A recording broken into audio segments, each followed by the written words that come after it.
빅리치 경제방송을 사랑해주신 여러분 안녕하십니까. 저 빅리치입니다.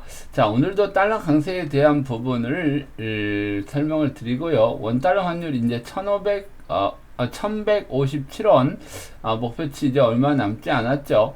자, 그리고 글로벌 물가 상승에도 미 연준이 자신을 지금 보이고 있는 이유, 미국이 이제 아무런 영향이 없다. 이 부분이 이제 과연 가능할 건지 한번 오늘 알아보기로 하겠습니다. 자, 빅리치는 다음 카페에 빅리치의 경제 흐름을 알아야 재테크도 성공한다의 카페지기입니다. 빅리치가 보는 경제 흐름 방송은 빅리치의 생각이며 모든 투자 판단 책임은 투자자에게 있음을 알려드리고 오늘 방송을 시작하겠습니다.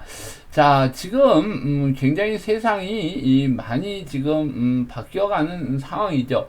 그리고 이게 세상이 이거 과연 지금 우리가 보는 세상이 맞게 돌아가는 건지, 코로나라는 애가 등장하자마자 뭐 정치, 경제, 사회 모든 면에서 지금 세상이 뭐 거꾸로 돌아가는 것 같은 느낌이 들고 역대 우리가 보지 못한 경제 상황을 맞이하고 있는데요.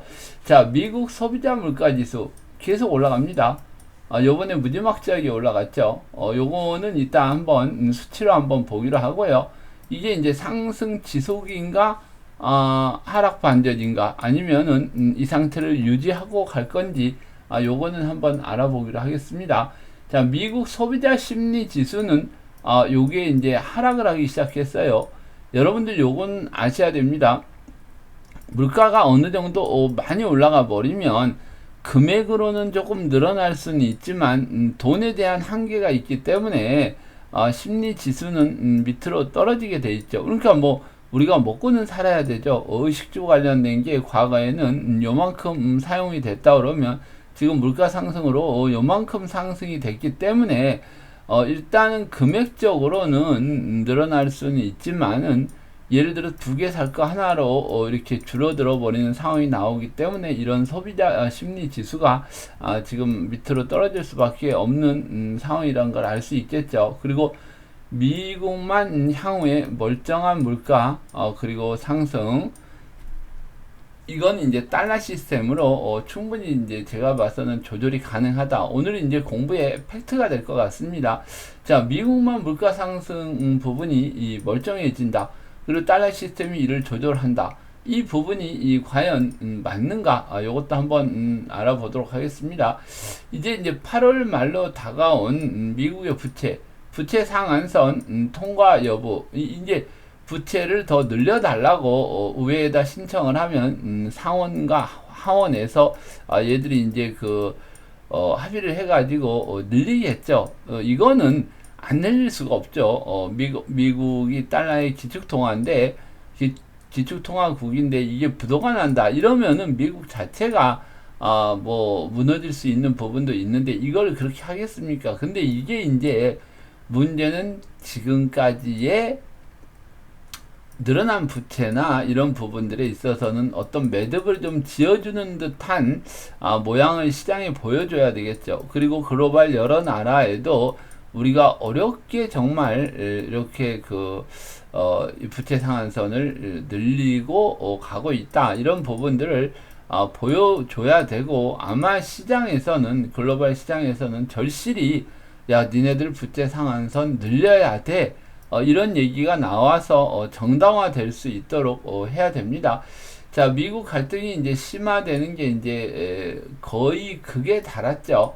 중국의 이제 국가보안법이 실행이 되면서 뭐 홍콩에 있는 외국 기업들도 여기 제조 관련 이 생산 소비 그리고 또 수출 이런 부분에 모든 정보를 중국 정부에다가 제공을 해야 되니까 이것도 이제 굉장히 문제가 생기기 시작하는데, 이것뿐만 아니라 이제 군사적 충돌이나 이런 부분들도 지금 상당히 지금 어려움에 지금 처해 있지 않느냐, 이런 지금 상황이 나온 가운데, 자, 우리가 이제 볼 수 있는 리스크 부분이죠. 저번 시간에도 리스크 부분을 봤는데, 지금 생각외로 여름인데도 불구하고 사실은 이 비말이라는 거 있죠. 뭐 기침을 한다든지 뭐 이러면 숨을 쉰다든지 해서 이 공기 중에 사람의 그 침이나 이런 게 날아가는 부분들 이 호흡기를 통해서 감염이 되는데 이게 여름인데도 불구하고 뭐 비가 내리고 습해서 그런지는 모르겠지만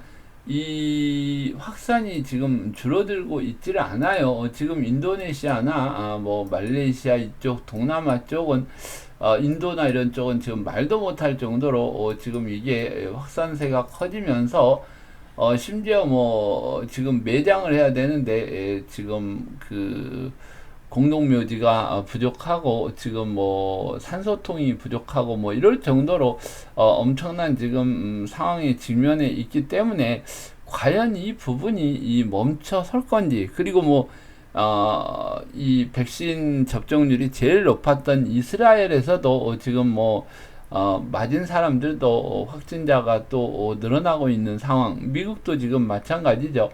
여러분들 이거 한번 생각을 해보세요. 코로나로 주식이 빠졌다가 지금 반등이 나왔던 부분인데 만약 이 여기가 별거 아니었다고 해서 올라갔는데 더 큰 애가 나타나면 이 코로나 이전이나 어느 수준까지는 주가도 밀릴 수도 있고 시장 자체가 한번 더 위축을 받을 수가 있는데 이때 공포하고 지금 나오는 공포는 차원적으로 다릅니다. 앞서 봤던 미국 부채 한도 증액 이 부분은 굉장히 중요한 부분 중에 하나고요. 자 이제 우리 시장은 이렇게 되다 보니까 지금 당장은 눈치 보기죠. 뭐 코로나도 그러고 미국의 부채 한도도 그러고 여러 가지 지금 상황에 직면해 있지만 우리나라는 지금 대형주들이 뭐 종목별로 일단은 등락을 거듭하고 있는 가운데 우리나라는 중소형주들 순환매, 단기 매매 이런 식으로 지금 시장에 대응을 해야 되는데요. 자 이제 여름 상품들 있죠. 뭐 선풍기라든지 에어컨이라든지 이런 그 창문형 에어컨 이런 회사들이 아마 이제 다음 주에는 조금 강한 면모를 보이지 않겠느냐 이런 지금 의견을 한번 드릴 수 있고요. 자 환율과 원자재 이거는 이미 이 미국에서 어떤 지금 수작을 피우려고 하는 건지 이것도 한번 알아보고요. 이제 우리나라 금리 인상 잘하면 7월 달에도 요번 달에도 나올 수 있었죠. 왜? 앞으로 남은 기간 중에 두 차례에 걸쳐 가지고 금리를 올린다고 한국은행 총재가 얘기를 했기 때문에 이제 뭐 8, 9, 10, 11, 12월까지 이 두 차례 올려야 되기 때문에 뭐 9월에 올리고 12월에 올리느냐 8월에 올리고 11월에 올리냐 12월에 올리느냐 이런 상황이기 때문에 빠르면 8월부터는 이제 금리 인상이 올라가게 되는데 여러분들 왜 지금 이 금리 인상을 올리려고 하고 있겠습니까? 여러분들 이걸 생각을 하셔야 돼요. 이 금리 인상은 지금 이미 1년 전보다 지금 시중은행 금리가 1%나 지금 더 올라와 있어요. 1%나. 그래서 이 1% 오르는데 이 지금 우리 실질금리 그 중앙은행에서 얘기하는 금리가 그 자리를 유지하고 있다. 이건 말이 안 되는 거죠. 그러기 때문에 지금 우리가 볼 수 있는 부분에 이 키맞추기는 들어가야 된다. 그러기 때문에 아마도 한국은행 금리를 올리면 1% 정도 지금 넘어가는 시중은행 금리도 덩달아서 같이 올라갈 확률이 지금 높기 때문에 여러분들이 이런 걸 보고 앞으로 지금 뭐 꼭 우리나라 금리를 안 올린다가 문제가 아니라 실질적으로 소비자들이 체감에 와 닿는 그런 지금 금리 상황이 온다 그러면 여러분들은 알고 계시죠. 지금 부채가 많이 늘어난 상황에서 단기적으로 금리가 상승을 한다. 그러면 뭐 시장이 그거 좋게 받아들일 수는 없겠죠. 자 그리고 여기 이제 다음 카페 빅리치의 경제 카페인데 여기 들어와서 보시면 조금은 빨리 여러분들이 지금 그 정보를 좀 볼 수는 있고 시장을 대비할 수 있는 그런 부분을 보실 수 있을 겁니다. 자 시장을 부정하는 연준 그리고 다가오는 리스크 관리 이 부분도 자 우리가 오늘 한번 정확히 공부를 해봐야 되는 부분이죠.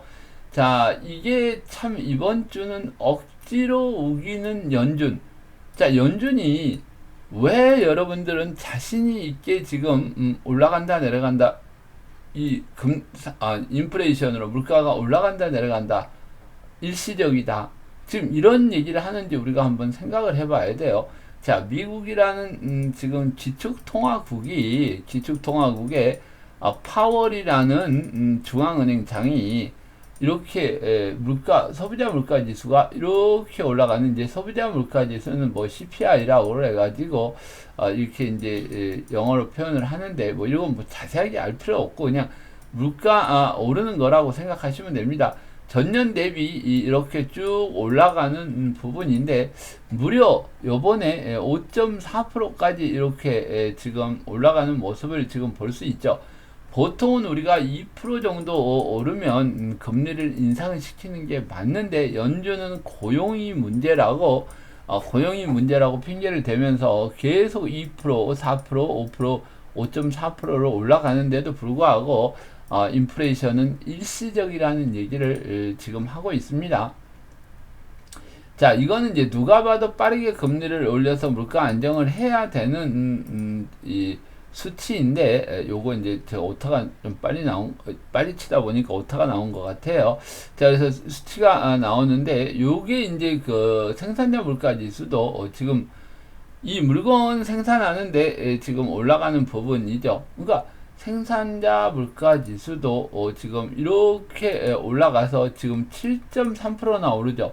어마어마한 속도로 오르는데 연준은 왜 이렇게 자신을 가지고 여러분들에게 국민들에게 일시적이다 좀 기다려라 이런 얘기를 할까요?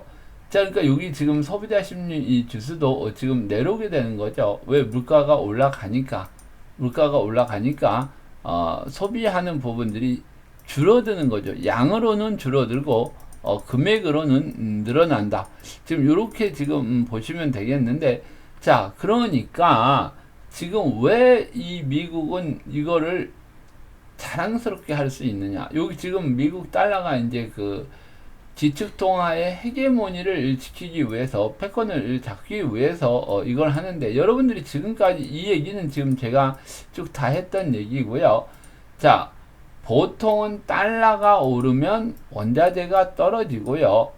그리고 달러가 떨어지면 원자재는 올라가지고, 미국은 실질적으로 달러가 오를 때 원자재가 떨어지면 이게 아무런 상관이 없고 그냥 가운데 딱 예를 들어서 뭐 석유가 70달러다 이러면은 예를 들어서 달러가 강세를 보여도 미국은 70달러에 사야 되고 달러가 약세를 보여도 70달러를 사는데 여기서 달러의 강세 약세는 글로벌 통화하고 글로벌 통화하고의 강세 약세지 미국의 달러 70달러는 그냥 70달러예요. 그래 여기서 완만한 수준을 유지하고 있을 때 미국은 원자재가 떨어지면 생산 단가가 낮아지고요. 원자재 가격이 올라가면 생산 단가도 올라가게 됩니다. 그러니까 재밌는 거는 달러가 가만히 있으면서 달러는 가만히 있는데 원자재 가격이 내리고 오르는 거에 따라서 물가가 바뀔 수가 있다는 얘기죠. 근데 지금 여러분들 원자재가 어떻게 되어 있습니까? 원자재가 이렇게 올라가 있죠. 식량이 됐건 구리가 됐건 뭐가 됐건 금, 은을 제외하고는 아주 이렇게 올라가 있는데 최근에 이렇게 꺾이고 있어요. 원자재 부분들이. 근데 달러가 이게 떨어져도 달러로 계산을 하면 이 생산 단가가 낮아질 수가 있겠죠. 구매하는 단가가 달러로 구매하기 때문에 떨어지면 미국은 물가 상승하던 게 하락을 할 수가 있어요. 그런데 글로벌 애들은 여기서 만약에 지금 원유가 70달러였다. 근데 이게 60달러로 떨어졌다. 뭐 그러면 요거 이제 딱 10%만 뺍시다. 63달러로 떨어졌다. 그럼 이제 10%가 빠지잖아요. 10%가 빠지는데 여기서 달러 가치가 70달러였던 요 부분에서는 미국은 10%가 빠져서 원자재들을 구입할 수 있는데 밖에서 우리나라 예를 들어서 우리나라로 들어볼게요. 우리나라는 지금 1100 뭐 한 50원 정도 했던 게 1150원 했던 게 원유는 떨어지는데 63달러로 떨어지는데 이 환율이 뭐 1200원, 1300원으로 해가지고 이게 10%면 한 150원 정도잖아요. 그쵸? 한 115원 정도 되는 거잖아요. 그러면 이게 1200원, 1300원 올라가지고 이 10%가 넘어버렸다고 한번 가정을 해봅시오. 그러면은 우리는 63달러가 된 이 기름을 우리는 1200원, 1300원이 돼버리면 10%도 더 높게 사야 되는 그런 지금 현실에 처해 있어요. 그러니까 어떤 지금 상황이 되는 거죠. 이게 미국은 생산 단가가 낮아질 수 있지만 우리나라 같은 데는 이런 원자재 가격이 올라 버리면 어쩔 수 없이 물가를 상승시켜야 됩니다. 근데 이게 또 재밌는 현상이 일어나요. 우리 환율이 이렇게 약세를 보일 때, 그러니까 우리나라가 예를 들어서 IMF에 전에 1,000원을 했던 환율이 2,000원으로 올라가 버리면 과거에 우리나라에서 1,000원에 살 수 있었던 물건을 1달러를 가지고 이 IMF 때는 2,000원이 되니까 이거를 두 개를 살 수가 있죠. 1,000원짜리를 1달러짜리를. 그러니까 이게 이제 재밌는 현상이 일어나죠. 1,000원의 물건을 납품하면 얘들이 1달러 가지고 요걸 하나를 샀는데 이게 2,000원이 이게 환율이 낮아지면 물건이 들어갈 때 500원에 들어가요. 이게 그러다 보니까 1달러로 하나를 살 수 있었던 거, 1달러는 1,000원이었던 때는 하나밖에 못 사는데 1달러에 이게 2,000원이 되면 물건을 두 개를 살 수가 있어요. 그러니까 우리는 한 개를 팔았던 물건을 두 개를 팔 수 있으니까 오히려 더 득이 되는 거죠. 물건을 많이 팔아서 이윤을 더 높이면은 과거에 이런 형태로 일본도 미국에게 당했던 상황이 있기 때문에 이런 부분들은 모르겠어요. 오늘 시간이 되면 다 얘기를 하려고 했는데 이게 오늘 시간 다 못 될 것 같으니까 다음 시간에 제가 이 부분은 자세하게 한번 설명을 해 드리겠습니다. 왜냐하면 더 자세한 내용은 요 아래 지금 일본 1980년대 일본의 사례를 제가 여기다가 올려놨었거든요. 그러니까 요때 그 삼저 현상이 일어나죠. 일본 같은 경우에는 그때 이제 어떤 현상이 일어나냐면 일본은 이제 삼저 현상이 일어나는데 엔화가 싸다. 그러니까 이때는 그 엔화가 240엔까지 1달러에 올라갑니다. 그리고 이게 이제 이 프라자 합의 이후에 이게 이제 120엔까지 급격하게 떨어지면서 이 물건 가격이나 이런 부분들이 이제 뒤바뀌게 된 거죠. 그리고 저유가가 이때 나왔었어요. 저유가. 그러면은 그 엔저 그리고 저유가면은 원자재가 약세, 그리고 하나가 금리가 저금리였어요. 이런 걸로 지금 본다 그러면 이 현상들이 지금 그대로 일어나고 있죠. 그러니까 요 부분에서 이 원화가 엔화처럼 한번 크게 올라간다면은 이 부분에 저금리, 지금 뭐 금리가 어느 정도는 올라간다 그래도 우리가 저금리죠. 그러면 원화의 약세, 그리고 금리의 약세, 그리고 원자재까지 약간 떨어져 버린다면, 그러니까 이제 이렇게 되면 달러는 강세가 되겠죠.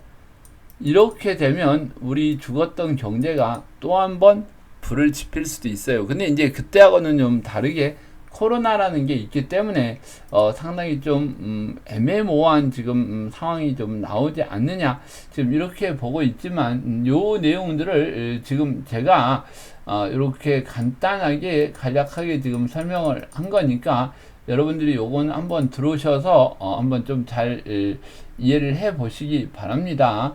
자, 그리고 이제 중국 문제가 가장 문제인데, 이 경제 성장을 하고 경제를 이끌어 가는데 이게 보통 자유경제 체제죠.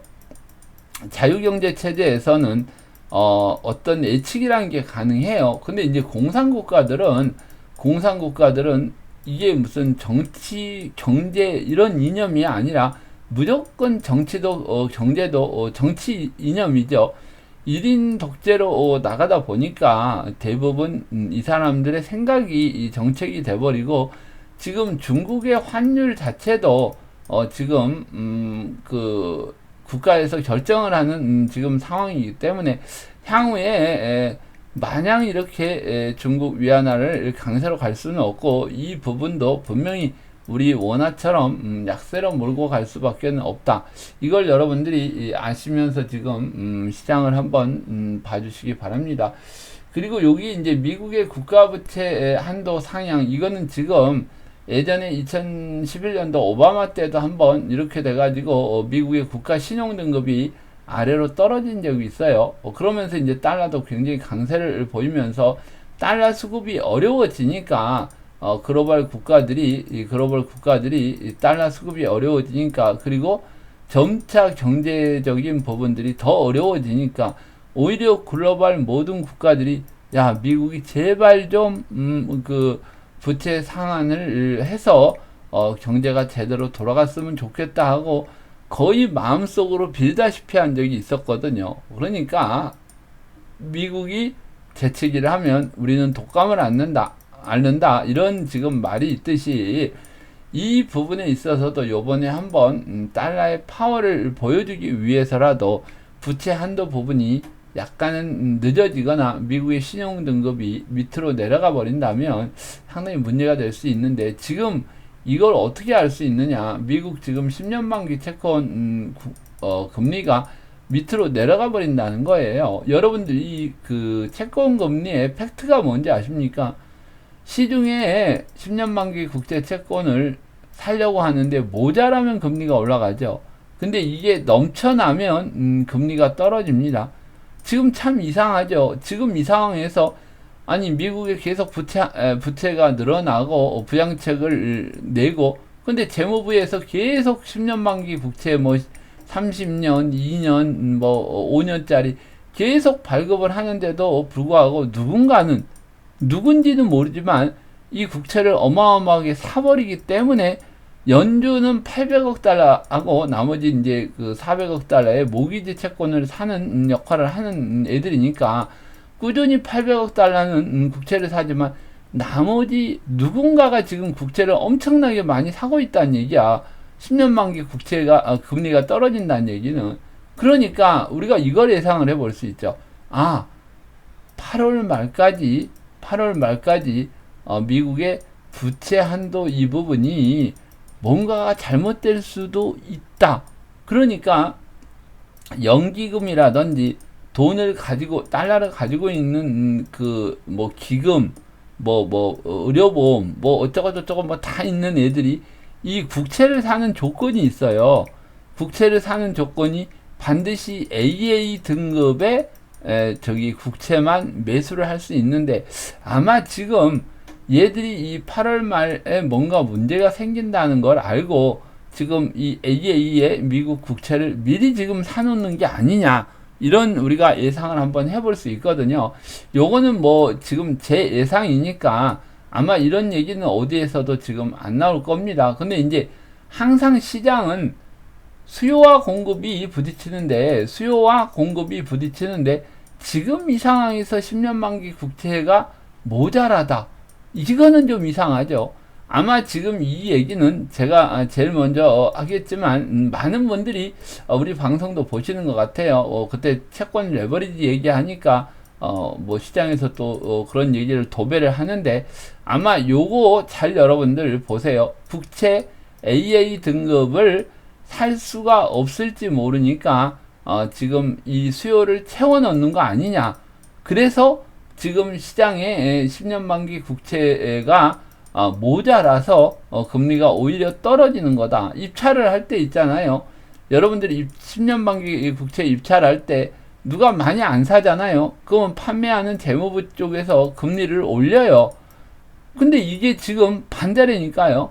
금리를 낮추면서 이걸 파는데 없어서 못 팔아요. 그럼 뭔가 지금 이런 일이 일어날 수가 있다는 거죠. 그러니까 국채에서 위기를 찾을 수 있나요? 찾을 수도 있는 거죠. 그러니까 뭔가 AAA가 요 세 개의 트리플 A 등급의 채권만을 살 수 있게 모든 연기금법이나 이런 그 펀드 투자하는데 이런 애들이 이걸 다 준비를 해놓고 있기 때문에 만약에 미국의 신용 등급이 떨어진다, 뭐 AA 마이너스로 떨어진다, 뭐 이러면은 요런 부분에서 채권을 매수를 할 수가 없으니까 아마도 지금 뭐 AA가 될 수도 있는 거고 AA 뿌리 될 수도 있는 거고 이러니까 이런 부분에 있어서 지금 미리 채권을 사는 거 아니냐, 이렇게 지금 시장을 보시면 좋을 것 같습니다. 그리고 우리 시장 부분 앞으로 향후에 요런 거 그래서 그런지 몰라도 지금 8월 4일하고 8월 18일이 변곡일이고 지금 9월 결산이 많아요. 특히나 펀드나 뭐 수익을 내놓고 이런 애들 보통 미국이 이 9월 달에 이런 결산을 많이 하기 때문에 우리가 뭐 9월 위기설, 10월 위기설 이런 얘기를 많이 하는데 역대 증권 시장들을 보면 8월 달에도 미리 무너진 경우가 많은데 지금은 주가가 엄청나게 미국도 우리나라도 올라와 있기 때문에 얘네들이 이 9월 결산에서 수익을 맞추려고 그러면 이익이 너무 많이 나버리면 세금을 또 너무 많이 낼 수도 있어요. 그래서 아마 8월부터 만약 매도가 나온다면 어떤 변곡이 나오지 않겠느냐. 그래서 이 변곡은 이 박스권 변곡은 크게 나오지는 않지만 요 8월 4일이나 8월 18일은 어느 정도 좀 변동성이 좀 크게 나온다면 우리가 시장에 대한 대응은 좀 한번 해봐야 되지 않겠느냐. 자, 그리고 여기 지금 제가 이렇게 봤는데 특히 여름 상품주 제가 잠깐 얘기를 했죠. 제약바이오 상승 준비 그리고 5G 이런 건 짧게 치고 나올 수 있는 지금 시장 상황이지 않겠느냐, 이렇게 지금 시장이 보여지고요. 제가 뭐 이 원고를 가지고 방송을 하는 게 아니기 때문에 약간의 뭐 이렇게 버벅버벅 하는 부분들은 여러분들이 좀 이해를 하시고 무더위에 건강들 조심하시고 다음 주에 이 더 좀 알찬 방송으로 여러분들을 찾아뵙기로 하겠습니다. 여러분들 건강 주의하시고 다음 주 월요일에 뵙겠습니다. 저 빅리치였습니다.